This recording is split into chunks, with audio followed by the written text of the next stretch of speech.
I want you to imagine something with me. Imagine being debt-free. How would that look for you? Well, I'm beginning to see what it's going to look like for me.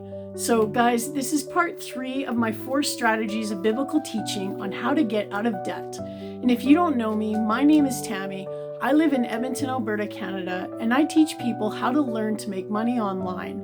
And so if you haven't seen my last 2 videos, I highly recommend that you go check out my page and look for them. Save them, share them, like them, and follow, because these are real nuggets. Okay, so let's dive right into strategy number 3. Commit to generosity even while paying debt.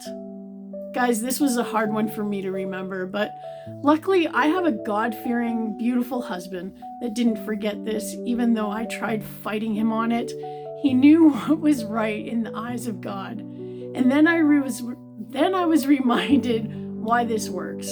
Generosity shifts your focus from scarcity to abundance, and reminding you of God's provision. In 2 Corinthians 9:7-8, it says, "Each of you should give as you have decided in your heart to give, not reluctantly or under compulsion, for God knows and loves a cheerful giver, and God is able to bless you abundantly, so that in all things, at all times, having all that you need, you will abound in every good work." I love that verse and that promise. In these past 2 months, He has been showing us His promise being fulfilled in our family. Living by faith, guys.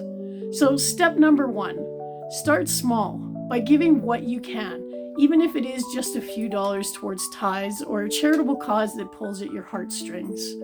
Step number 2, giving as an act of faith and trust that God will multiply your efforts. Step number 3, use creative ways to be generous, like volunteering or shoveling your neighbor's walk or cutting their grass, or even spending time in an old age care facility, talking to the lonely and doing things. These things will not add financial strain, but they will add healing to your heart. And again, guys, using a faith connection. God's promise in Malachi 3:10 shows He honors our faithfulness in giving even in challenging times. It says, "Bring the whole tithe into the storehouse, so that there may be food in my house, and test me now in this." What a great and glorious God that we serve. Watch for my last strategy, because guys, it's a real good one.